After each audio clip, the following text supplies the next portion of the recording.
Welcome to the Motherhood Alliance podcast, the podcast dedicated to empowering moms and families on their health and wellness journey. I'm Brittany Suttner. And I'm Andrea Rankus. Together, we're here to explore holistic approaches that go beyond conventional medicine. Each week, we dive into topics that matter most to you, everything from nutrition and mental health to alternative therapies and natural living. We'll bring you the expert interviews, insightful discussions, and practical tips to make motherhood a little easier and help your family thrive. Please keep in mind that this podcast is for informational and educational purposes only and is not intended to replace the advice, diagnosis, or treatment plans you have with your personal healthcare team. Please have a conversation with your trusted healthcare provider prior to making any changes or implementing any strategies or advice you learn from this podcast. Whether you're a new mom navigating the early stages of parenthood or a seasoned pro looking for new ways to support your family's well-being, you're in the right place.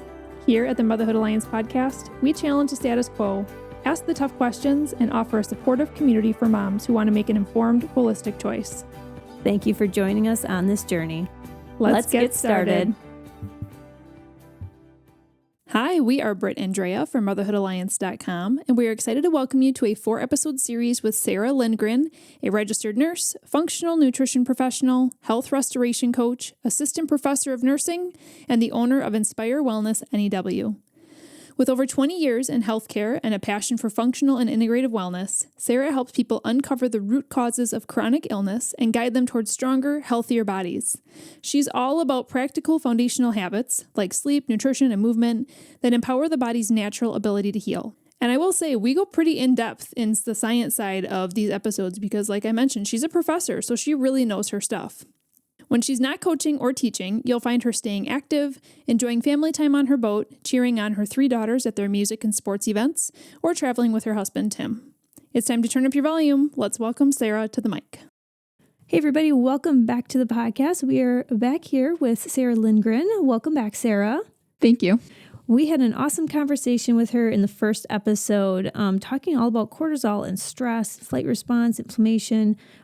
This was such an interesting conversation. I love that she gave us actionable tips that Absolutely. we can actually implement today. And some science behind it. Mm-hmm. I thought that was so good. And there's so much more we could talk about, even just in that one topic. But we have a lot we want to talk about in this episode and the next 2 as well. But in this episode, we're going to be talking about gut health. And you say that all disease begins in the gut. What does that really mean? So actually Hippocrates said that way back in the day. Sure. And we're really finding out more recently how true it truly is. And so what that really means is, and of course there can be outliers, but your gut is where you break down food, digest food, hopefully absorb nutrients from that then goes to feed all of the cells in your body. So if your gut is inflamed, if your gut doesn't move appropriately, if you don't have a bowel movement every day, you're not eliminating waste.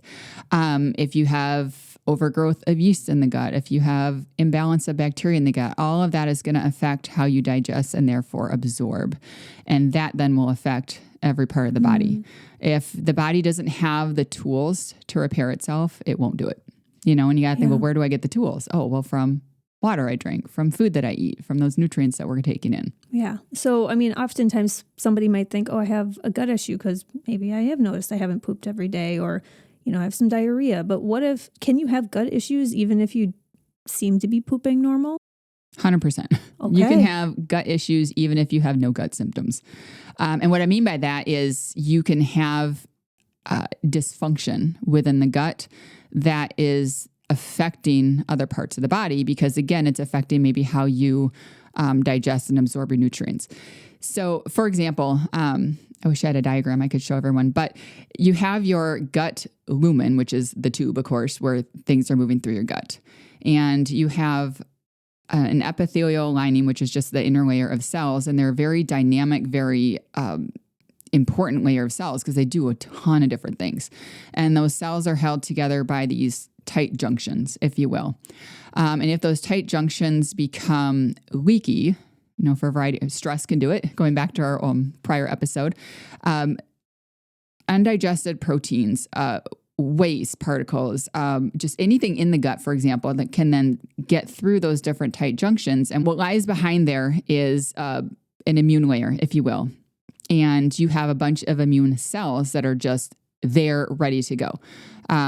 Depending on the literature you look at, 70 to 75% of your immune system, if you will, is in the gut. Wow. So if you have gut dysfunction, it's very easy to trigger that immune response.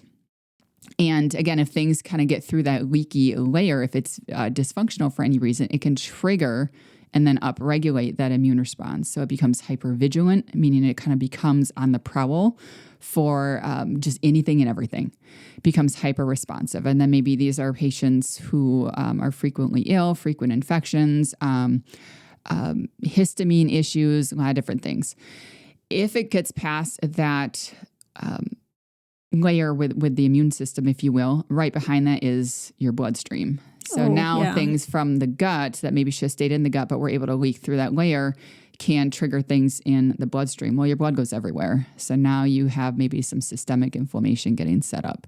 Wow. So sometimes people that have chronic migraines, it can actually be something that's going on in the gut. There's a huge gut-brain axis. The gut and the brain talk to each other all the time. The brain helps the gut know what to do, but the gut also sends signals to the brain, and it actually talks to the brain about 5 times more often than the brain talks to the gut. So what's going on in the gut doesn't stay in the gut. There's a very direct pathway to the brain. So a lot of times, for example, if someone suffers from symptoms of anxiety or depression or mood disorders, a lot of times it can be attributed to what's in the gut. Wow. So looking at nutrition and gut function can be a huge thing if someone has some of those neurologic or mental health concerns. But if you don't make that connection to with that person, they're going to think, well, you're not listening to me. I don't have gut issues, but actually there might be. Right, right. Is this all like when we talk about leaky gut, is this what we're kind of all talking about, or is that something different? It's a part of it. It's the tight junctions that hold those gut cells together that become inflamed.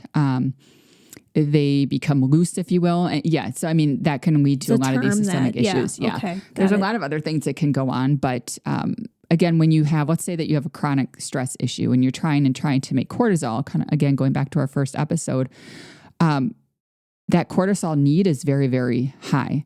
And one way that your body will make more cortisol is it'll steal from other hormone buckets, which is why you can have maybe estrogen or progesterone or other hormone deficiencies when you have problems with your cortisol. But the cortisol can also steal nutrients, if you will, from those tight junctions and can contribute to then leaky gut. So, Gotcha. So is lab testing the way to know if you're truly having gut issues? Lab testing is really helpful. If you have overt gut symptoms, of course, there's probably, you can conjecture what's going on there, but you can't necessarily know for sure what the actual problem is. Is it a bacterial imbalance? Is it leaky gut? Is it something else? So advanced functional testing is incredibly helpful. So it is really a gold standard of where to go, but I wouldn't say it's necessarily required for everyone. Okay, and then the healing process, if you do have something going on in your gut, is probably going to be a combination of maybe nutrition changes, de-stressing your life. Yes. Head back to the prior episode, please. Maybe some supplementation. Is there anything I'm missing in there? Activity. Activity will improve peristalsis, which is the movement of the gut, which is another reason, again, we kind of said before, being sedentary is seen as the new smoking, if you will, for a lot of different reasons. And one reason is its effect on the gut. If you don't move, your gut isn't as inclined to move. The more active you are, the more your gut is going to wake up, if you will, and move things through. Are there certain movements that are more helpful than the others, like, trampoline or running or walking or? Walking in general, just any movement is good. If you are a runner and that doesn't stress you out more than help you, then that can be a good thing. Trampoline or rebounding is kind of the new term, is really good for lymphatic movement. I would say probably more walking or some of that different activities like that is going to be a little bit more helpful for the gut. But rebounding is amazing actually for lymphatic and detoxification. Okay. Mm-hmm. Well, and then detox is going to be a huge piece of this. I mean, you've kind of already alluded to it in that we need to be eliminating or having bowel movements, right? In order to be able to have a high functioning digestive system. So let's get into the science a little bit of physiology and anatomy. Can you remind us which organs actually play a role in detoxing the body and what do they do? Okay. So your main detox organ is going to be your liver. Your liver has a couple phases of detox, kind of phase 1 and phase 2, if you will. It's going to take anything that is fat soluble and it has to convert it to a water soluble form, or conjugate it is the technical term, to a water soluble form before you're able to adequately eliminate it, whether it be through urine or through the gut. Now, your gallbladder is incredibly important in there because it helps emulsify fats, which just means it releases bile so that you can better break down your fats so that you can eliminate those as well. So people that don't have a gallbladder, it's not that they're not going to make bile, because bile is actually made from the liver, but they don't store it. And when you eat a fatty meal, and there are a lot of good healthy fats too, but when you eat a fatty meal, your liver releases a higher amount of that bile at that time to better break down those fats. So think of it like you're turning on a hose and you're getting a good stream of it when the gallbladder releases it. If you don't have that, your liver is still going to produce some bile, but it's kind of like a drip, drip, drip, drip. So you don't get that high amount of bile that you need. So you don't absorb a lot of your fats. So the reason that matters is because your nervous system, your thyroid, for example, are very lipid or fat-based tissues, and they really need that healthy fat support. Your brain too. And your brain. Your brain is like 60% fat, so you really need to be able to digest and absorb those fats. So the liver is going to help convert things that are fat soluble to water soluble that we want to eliminate, though. Things that we don't necessarily want to keep in the body. So if you cannot do that conversion, you're going to have a hard time eliminating those. The gut is often referred to as the third stage of elimination. So if you aren't pooping every day, for example, you're not eliminating, you're not completely detoxifying. And that can become a big issue. And that does play a role in that stress response too. If you're not turning on that rest and digest stress response, your gut just will not move as much. If someone comes in and their main concern is, gut issues, or I'm bloated, or I don't poop every day, one of the first things I still work on is that stress response, because if they're spending too much time in fight or flight, then they don't get that communication from the brain to the gut as often as they need to really move the gut through. Yeah, because and eliminate the waste. Because when someone's in fight or flight, like this is where historically, if you were chased by a bear, that's when that would kick in, right? And that slows down your digestive system, so that because you can't have to go to the bathroom when you're getting chased right now. You don't have time 100%. For that. But then if you're, like we were talking about in our prior episode, if you're constantly stressed, then your digestive system will be sluggish because of that. Is that kind of what you're saying? Right. Okay. Right. And there's a thyroid component and things with that as well. But yeah, the stress response is such a big deal because you cannot truly detoxify if you can't get rid of the waste that you're creating. And if you can't get rid of waste, the body is going to be like, okay, well, what else do I do with it? So it'll end up kind of recirculating back. And eventually your body will be like, well, I don't want these things that I can't eliminate. I'm not obviously saying stool or waste is going to recirculate back, but things that we just can't break down to that component to really get it into that phase 3, the body will just recirculate it and it gets stored in tissues. Well, where are good storage tissues? Well, things that are fatty based. Adipose, nervous system, adipose, thyroid. Well, where are a lot of our autoimmune disorders frequently found? Thyroid, nervous system. So, it all plays a role because, the fatty tissues are like a sponge. They're going to hold on to those things. And that's where detoxification comes in. Every day we're detoxing. Our liver's always working. Even if it doesn't work well, our gut is always working. We're always doing these things. But if our toxic load exceeds our ability to eliminate, then we're going to have to store those things somewhere. And that can lead to systemic problems. I do want to circle back and talk more about the gallbladder again, because what you're saying is the primary role of the gallbladder is to store bile. Yes, store bile and then help release it when we need to break down those fats. Okay. So in our prior episode, I loved how you gave some tangible tips. And one of the things that you gave is chewing your food more, like even to the point where it's almost a liquid, because that helps our stomach digest it better. Yes.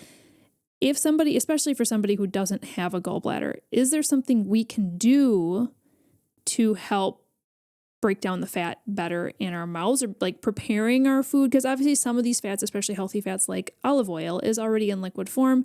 Other fats are going to be like more avocado or even saturated, or if you're having something else, other different types of fats. So what can we do in our meals to help break it down, whether or not we have a gallbladder? Actually, one big thing that we can avoid doing is taking things frequently. Again, there may be an acute or a 1 or 2 time reason you want to take something like this, but in general, we take too many stomach acid reducers. We're always reaching for the Tums, or the Prilosec, or a lot of those things you can take over the counter. And while again, acutely, if you do have a flare of something that really needs that, that's not what I'm talking about. I'm talking about if we take them chronically. What it does is it does reduce your stomach acid, but your stomach acid is there for a reason. It is there to really help continue that breakdown process that you started with chewing. If you don't break those things down before they move into the gut, again, your gut's like, well, I don't really know what to do with this. You didn't break it down very well for me. And again, that starts to inflame the gut, whether it's a fatty food, or anything else. So we can avoid taking those stomach acid reducers, especially chronically. Things over the counter like Prilosec and things like that, they're not meant to be taken more than like 6 to 8 weeks. I have a client that she's been on it for like 20 years. I'm like, oh my word. Like, okay, we got to get you off this. And when you're on it that long, you can't just stop it because you're going to get a rebound of acidic pain. I mean, you're going to get a lot of discomfort if you do it that way. So to help with our digestion, even if you don't have a gallbladder, chewing thoroughly is incredibly important, but also making sure you're supporting your stomach acid production. Yeah. It helps sterilize the food. I mean, nothing we put in our mouth is sterile, so it helps sterilize food. The pH of your stomach acid is incredibly low. It's very, very acidic, and it's that way for a reason. Your pH of your gut is not nearly that acidic. So we want to make sure that we're supporting our stomach acid. Something like apple cider vinegar. I was going to say, I'm so glad you're mentioning this because I'm starting to do that. Yeah. It's hard to take sometimes because it is very, it's not great tasting. But if you mix it with a little water or, dilute it with something. I like it with salt. Yes. Maybe a little lemon and salt or something. Yes. Or ice, I meant. Like if it's cold, it's easier to take with some water. Yeah. I actually just told a client that yesterday. Yeah. She's like, I can't do it. I'm like, let's try it over a little bit of ice, mix it with some water. Dilute it with a lot of water if you have to. Yep. Yeah. Yeah. But apple cider vinegar has so many good benefits. And one of them is supporting stomach acid. What about someone who has acid reflux? Because that's when you talk about Prilosec or grabbing a Tums, to me, it's typically someone who is maybe having some acid reflux. So what's actually happening there? And then I've actually heard that even people with acid reflux should be taking apple cider vinegar, which seems counterintuitive, but what you're saying is it's actually good. So break that down. Right. Well, so acid reflux is more of a symptom. I mean, I know it does have a disease diagnostic code or whatnot, but it's really a symptom that something's not working well with your digestion. So it can be something as common as stress. If you're not moving things through the stomach well, or it quickly enough. And again, you don't want to move it through too quickly, but you don't want it to just sit there either. What that does, if something sits in the stomach for too long, it can build up pressure, and pressure will cause reflux of things from the stomach up into the esophagus. It can be something as simple as too low of a magnesium level. Most of us are low on magnesium, and magnesium will help with smooth muscle relaxation and moving some of those things through from the stomach into the gut. Side note, there's like 7, feels like 84. I think we put our hand up at the same 7 or 9 time. different types of magnesium. Yeah. What type of magnesium would you recommend for people to take? So if they're looking, I just had this conversation yesterday too with a client. She really wants to support sleep. So like magnesium glycinate is really good. I think magnesium threonate is okay with that too. For motility, because she also has infrequent bowel movements, not a daily one. So magnesium citrate is better for GI movement. And I mean, if sometimes you can find them in a combination as well. The only one I would really not recommend is magnesium oxide. Not because it's necessarily bad, but it's got a lot less bioavailability. So you're not going to absorb as much as you will because it's more of a salt-based magnesium. So you're not going to absorb as much as if you take some of the other types of it. Okay. I have a question. I have another question on that. So like, if you take magnesium, so I take magnesium glycinate at before I go to bed, try to do an hour before bed. Mm-hmm. And then I've been dealing with a little bit of gut issues. So this is stuff I'm like soaking it in, right? But I actually just ordered magnesium citrate. Mm-hmm. Would you recommend taking that like in the morning or citrate, or what would you like as far as how often and things So like that, or how much? It depends how you respond to it. Again, everybody's going to be different. For her, I mean, the glycine, I recommended one that had a combination in it. So I recommended her to start taking it in the evening. Okay. Now, if she wakes up like with cramping and, oh my gosh, I got to go to the bathroom, then we'll have to adjust that. But again, we don't know how she's going to tolerate it yet. Some people will take it in the morning, the citrate. But again, if they're just starting to adjust, or again, maybe they find their dose is too much, we don't want them running to the bathroom like in the middle of a work day.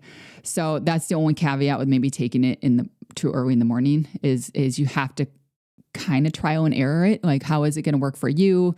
Is it going to make you go to the bathroom? It shouldn't be causing diarrhea, for example. Sure, and then it's too high of a dose, or maybe you got to back off on the timing of it.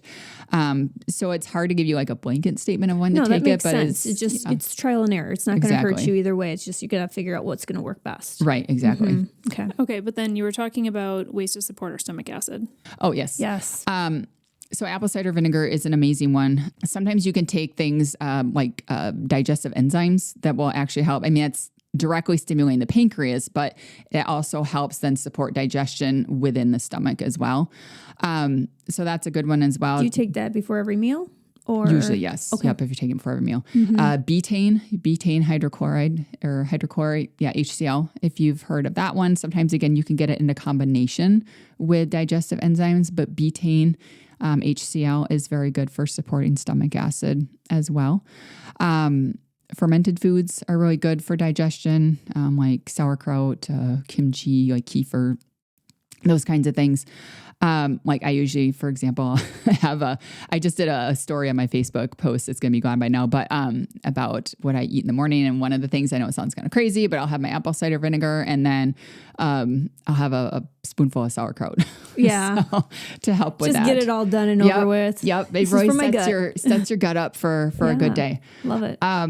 But yes, and then with the gallbladder specifically, for somebody who doesn't have a gallbladder, I mean, you're never getting that back.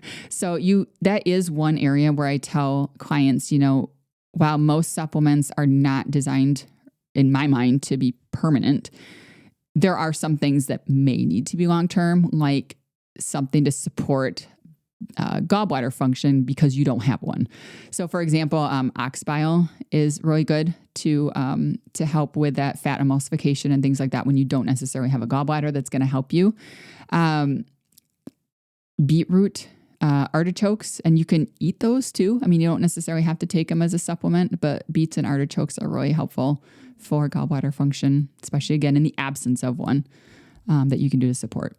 Nice. Wow. I'm learning so much. But I do want to to touch on one more topic before we close out this episode, because I've heard you talk about the connection between estrogen dominance, gallstone development, something about like if you've had your gallbladder removed or not, hysterectomies. Like, tell us, what is this?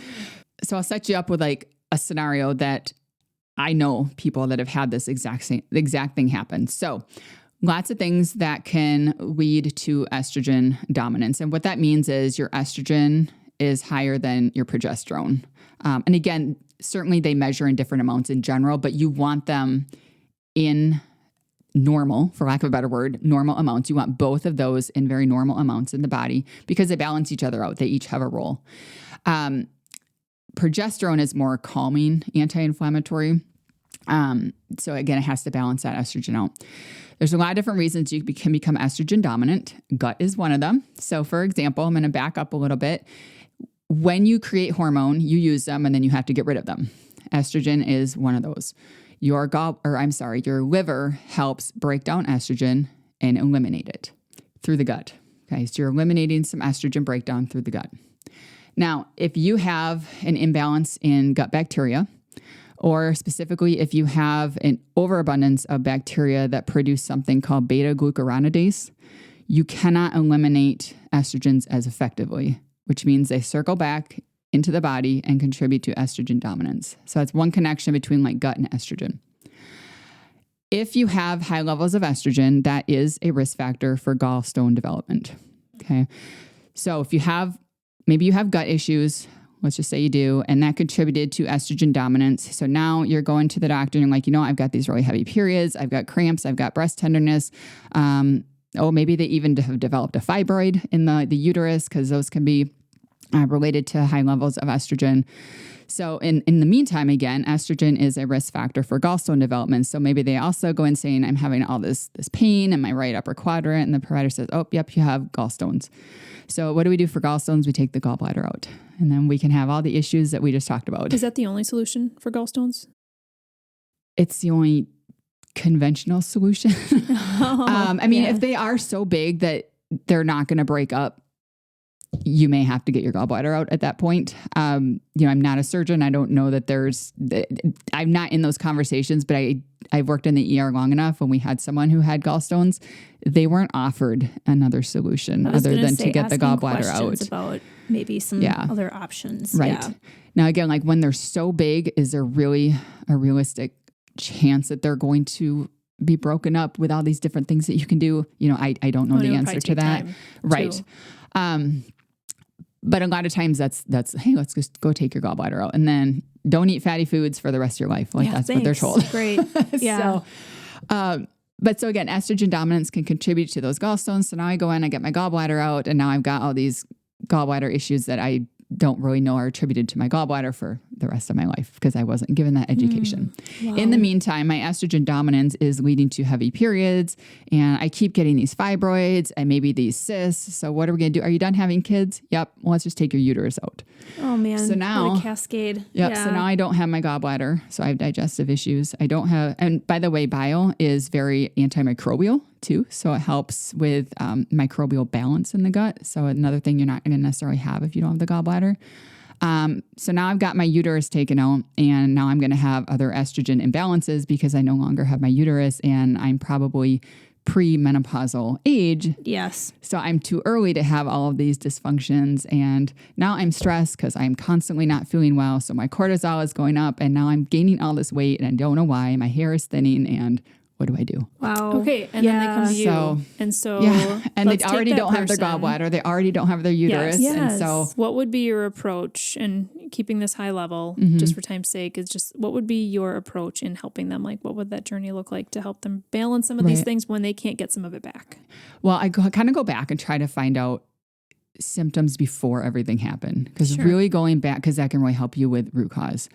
I typically will still look at the gut, because if they still do have a microbial imbalance that is because they're still going to have some estrogen, for example. I mean, you don't, especially as a female, you're not going to get rid of all of it. You just got rid of one of your main sources of it. And interestingly, especially if they took their ovaries with it, which they don't necessarily always do for fibroids, but let's say that they took their ovaries. That's a female's main source, of course, of estrogen.